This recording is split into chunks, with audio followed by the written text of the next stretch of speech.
56 inch वाले चाय वाले चचा जो किसी से नहीं डरते, चाइना को लाल आंख दिखाते हैं, पाकिस्तान को घर में घुस के मारते हैं, वो शादी से आखिरकार क्यों डरते हैं? मुझे ऐसा लगता है कि 56 इंच वाले चाय वाले चिचा जो है भाई, इनको अगर सच का सामना में भी ले जाकर बिठा दोगे ना, तो उनकी जो मशीन है लाई डिटेक्टर टेस्ट वाली, वो भी 56 इंच को पकड़ नहीं पाएगी इजीली। सोशल मीडिया की ट्रेंडिंग खबरें और चिचा की लगती हुई पनौतियां। सबसे पहले शुरुआत करना चाहूंगा बिहार की खबर के साथ। बिहार से ये खबर निकलकर सामने आ रही है कि सासाराम और नालंदा में काफी ज्यादा टेंशन्स क्रिएट हो चुकी है रामनवमी की यात्रा के बाद। किसकी गलती है, किसने क्या किया है, ज्यादा डेप्थ में नहीं जाना चाहूंगा, अपनी तरफ से कोई जजमेंट यहां पर नहीं देना चाहूंगा, बस आपको एक वीडियो निकालकर दिखाना चाहूंगा जिसके बाद आपके सामने सच्चाई पूरी तरीके से अनफोल्ड हो जाएगी। जरा इस छोटी सी वीडियो को देखिए, उसके बाद आगे और खबरों के बारे में आपको बताऊंगा जो सोशल मीडिया पे ट्रेंड हो रही है। जो में फायदा हो रहा है वो देख लीजिए। सबसे पहले यहां पर बात कांग्रेस पार्टी की। देखिए ये कांग्रेस का आंकड़ा 2019 में 2 सीटें कर्नाटक में उसको मिली थी, लेकिन अगर हम अभी की बात करें 2023 की, तो 17 सीटों पर यहां पर यूपीए को फायदा होता हुआ दिखाई दे रहा है। यानी कि कर्नाटका में जहां पर बीजेपी की अभी राज्य सरकार है, वहां पर कमाल का प्रदर्शन यूपीए करता हुआ दिखाई दे रहा है। कर्नाटक ये वो राज्य। महाराष्ट्र की बात करें तो यहां पर भी यूपीए को फायदा मिल रहा है। 2019 में सिर्फ 6 सीटों पर यहां पर फायदा हुआ था यूपीए को, लेकिन 2023 की अगर बात करें तो 34 सीटों पर 48 लोकसभा की सीटें हैं और उसमें से 34 सीटों पर यूपीए फायदे में नजर आ रही है। यानी कि ऐसा लग रहा है उद्धव ठाकरे के साथ कांग्रेस पार्टी और एनसीपी मिलकर यहां पर कमाल का प्रदर्शन कर सकती हैं। की बात कर रहे हैं, देखिए बिहार में 2019 में सिर्फ 1 सीट कांग्रेस पार्टी ने जीती थी। 40 कुल लोकसभा की सीटें हैं, सिर्फ 1 सीट कांग्रेस पार्टी ने जीती थी। बाकी पूरी की पूरी सीटें 39 सीटें बीजेपी एनडीए के खाते में चली आई थी और यहां पर यूपीए फायदे में दिखाई दे रही है। 2023 में 25 सीटों के साथ 2019 के अगर आंकड़े की बात करें तो 17 पर बीजेपी ने जीत हासिल की थी, जेडीयू तब साथ में थी, 16 सीटें जीती थी। थैंक यू चित्रा जी हमारे को सच्चाइयां बताने के लिए। सबसे पहले कर्नाटका, उसके बाद महाराष्ट्र और तीसरा बिहार, ये तीनों ऐसे स्टेट्स हैं जहां पर यूपीए को एक बड़ा फायदा हो सकता है 2024 के चुनाव में। अब आप समझ सकते हैं कि आखिरकार बिहार में इस टाइम पर टेंशन देखने को क्यों मिल रही है। इसको ये बताता हूं कि महाराष्ट्र के अंदर भी रामनवमी के दिन पर काफी ज्यादा उपद्रव देखने को मिला था। काफी ज्यादा वहां पर जो चड्डीदारी चिंटू हैं वो उबाल मार रहे थे एकदम से, और उसकी वीडियोस भी हमने देखी थी। साथ में कर्नाटका के अंदर किस तरीके से ये लोग एक डिवाइड क्रिएट करने में लगे रहते हैं। भाई ये बात ना आपसे छुपी है ना मेरे से छुपी है, तो ये बात कोई बड़ी नहीं होगी कि आने वाले टाइम में जैसे बिहार में देखने को मिल रहा है वैसे ही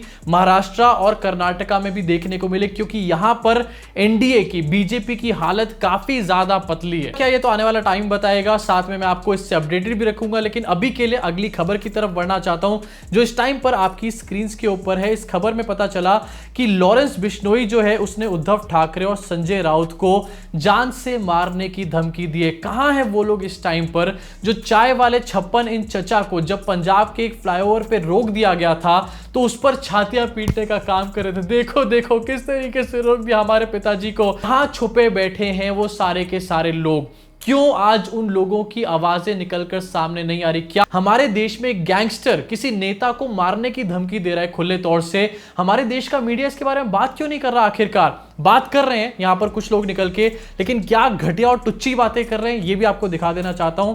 तिहाड़ चौधरी, इसका एक ट्वीट निकलकर सामने आया जहां पर ये लिखता है, लॉरेंस बिश्नोई ने धमकी देने का अच्छा बिजनेस खोल रखा है, नेता से लेकर अभिनेता तक इन धमकियों का लाभ उठा रहे हैं। पहले मुफ्त में मीडिया में हेडलाइन और बाद में सरकारी सुरक्षा।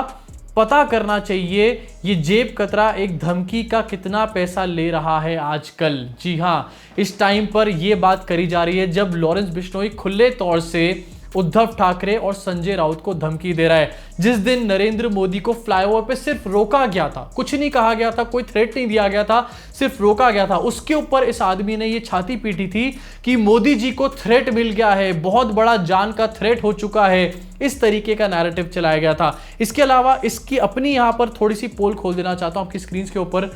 नवभारत टाइम्स का एक आर्टिकल है जहां पर लिखा है साफ साफ कि सरकार ने अंडरवर्ल्ड से धमकी मिलने के बाद जी न्यूज के वरिष्ठ एडिटर सुधीर चौधरी को एक्स श्रेणी की सुरक्षा दी है। मैं पूछना चाहूंगा भाई, सबसे पहले तिहाड़ चौधरी साहब, आप ही हमें बता दो कि ये धमकी देने के अंडरवर्ल्ड को आपने कितने पैसे दिए थे? अगर आपके लॉजिक से चला जाए तो आपने भी यहां पर कुछ ना कुछ पैसे तो दिए ही होंगे। अब खैर ये तो तिहाड़ चौधरी है, इस तरीके से अपनी भद पिटवाता ही रहता है। लेकिन अब हम बढ़ते हैं अपनी अगली खबर की तरफ, जो कि आपकी स्क्रीन पर यहां रखना चाहता हूं। ये एक वीडियो है जो कि इस टाइम पर सोशल मीडिया पे काफी ज्यादा वायरल हो रहा है। नरेंद्र मोदी की जो फर्जी डिग्री वाली चर्चा है वो अभी तक खत्म नहीं हुई थी, उसमें वो उलझते चले जा रहे हैं, पनौती चचा की पनौती लगे चली जा रही है। लेकिन उसके बीच में एक और वीडियो सामने निकल कर आ जाती है जहां पर उन्होंने अपनी शादी के ऊपर कैसे झूठ बोला था, ये साफ साफ नजर आता है। भाई शादी के ऊपर कोई झूठ बोल कैसे सकता है? मतलब एक आम आदमी हमारे जैसा अपनी शादी को एक सेकंड के लिए नहीं छुपा सकता, लेकिन 56 इंच वाले चाय चिचा ने 45 साल तक लगभग अपनी शादी को छुपाने का काम किया। और ये ना एक हैबिचुअल लायर बन चुके हैं। कैसे, ये आपको इस वीडियो में जरा पता चलेगा। 2008 की ये वीडियो है, इंडिया टुडे कॉन्क्लेव, जरा सुनिए इसको। I just wanted to know, are you married? You're not married?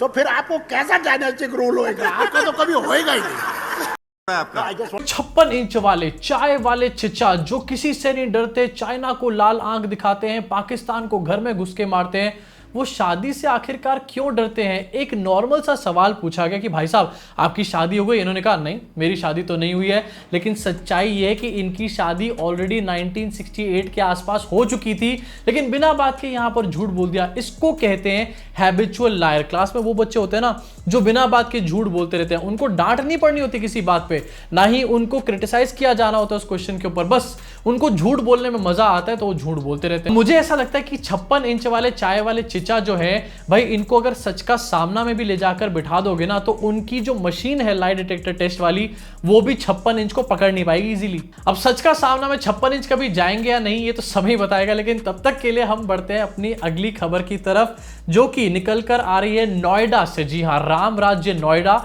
जिसकी इकोनॉमी उत्तर प्रदेश की 1 ट्रिलियन USD पहुंचाने वाले थे योगी आदित्यनाथ। वहां पर थोड़े दिन पहले एक इवेंट हुआ जिसका नाम था वर्ल्ड स्टार्टअप कन्वेंशन, और यह कहा जा रहा है कि उस इवेंट के माध्यम से 100 करोड़ रुपए का एक बहुत बड़ा स्कैम हुआ है। इवेंट के जो ऑर्गेनाइजर्स थे उन्होंने ये बोला कि भाई हम यहां पर इवेंट में बहुत सारे इन्वेस्टर्स को लेकर आने वाले हैं, और जितने भी फाउंडर्स हैं वो यहां पर आए और उनको यहां पर इन्वेस्टमेंट मिलेगी। एंजल इन्वेस्टर्स यहां पर बहुत बड़े बड़े आने वाले हैं। इनफैक्ट हिंट इस चीज की भी दे रखी थी कि यहां पर इलॉन मस्क आने वाला है और सॉफ्ट बैंक के CEO तक यहां पर आने वाले हैं। बड़ी बड़ी बातें करी गई थी, लेकिन निकला क्या? पूरी तरीके से ठुल्लू। जरा ध्यान से सुनिए, अभी बताऊंगा कि इसके तार भी किस तरीके से पनौती चाचा से ही जुड़े हुए हैं। कुछ खबरें भी रिसेंटली सामने निकल कर आई थी, जिनमें से एक मैं यहां पर कोट कर रहा हूं। Biggest startup scandal, how one event in India's Noida scared India's entrepreneurial ambitions. Event के बारे में और इस इवेंट के ऑर्गेनाइजर्स के बारे में ज्यादा कुछ नहीं बोलना चाहूंगा। 2 बंदे थे जो इवेंट के ऑर्गेनाइजर्स थे, और उन दोनों की एक फोटो बस आपको दिखा देना चाहता हूं। उसके बाद आप खुद ही यहां पर डिसाइड कर लीजिएगा कि आखिरकार ये स्कैम क्यों हुआ है और किसने कराया, और पनौती चचा का आखिरकार इससे क्या लेना देना है। क्या आपने फिर से एक और बहुत बड़ी हिपोक्रेसी। एक तरफ बात करी जाती है स्टार्टअप इंडिया के बारे में, स्टार्टअप फंडिंग के बारे में बात करी जाती है, और ये कहा जाता है कि हमारे कार्यकाल में पता नहीं कितने यूनिकॉर्न हमने बना दिए, इस साल में 10 बना दिए, इस साल में 20 बना दिए। लेकिन वहीं दूसरी तरफ इनके अपने लोग जो हैं किस तरीके से स्टार्टअप्स के साथ स्कैम करने का काम करते हैं और उनको डिमोटिवेट करने का काम करते हैं, ये साफ साफ यहां पर हमारे को पता चल रहा है। इसके साथ बढ़ना चाहूंगा अपनी अगली खबर की तरफ, और ये एक इंटरनेशनल खबर है, काफी ज्यादा इंपॉर्टेंट है, और ये भी पनौती चाचा से जुड़ी हुई है। जरा देखिए अपनी स्क्रीन के ऊपर, आज सुबह खबर निकल के सामने आई जहां पर पता चला कि फिनलैंड चुनाव में PM सना मरीन जो है उनको मिली है एक करारी हार। नहीं मिला उनकी पार्टी को बहुमत, उनकी पार्टी को तीसरा स्थान मिला है। पहले और दूसरे स्थान पर दक्षिणपंथी पार्टियों ने कब्जा किया है। अब कुछ भी नहीं बोल, अब यार यहां पर कुछ भी नहीं बोलूंगा, फिर से आपको एक फोटो दिखाना चाहूंगा सना मरीन की। जरा अपनी स्क्रीन पर देखिए, पिछले ही साल आकर मिलकर गई थी 56 इंच वाले भाई साहब से। अब आपका क्या रिएक्शन इन सारी खबरों के ऊपर नीचे मुझे कमेंट सेक्शन में कमेंट करके बताइए। अपनी भड़ास को पूरी तरीके से निकाल डालिए, कमेंट सेक्शन पूरी तरीके से खुला है सिर्फ आप लोगों के कमेंट्स के लिए। अगर ये वीडियो पसंद आई तो लाइक का बटन दबा के, सब्सक्राइब का बटन दबा के, बेल आइकन को जरूर दबाइए, जिससे कि अगली इसी तरीके की वीडियो आप तक पहुंच पाए बिना किसी देरी के। मुलाकात होगी आपसे इस चैनल के अगले वीडियो में।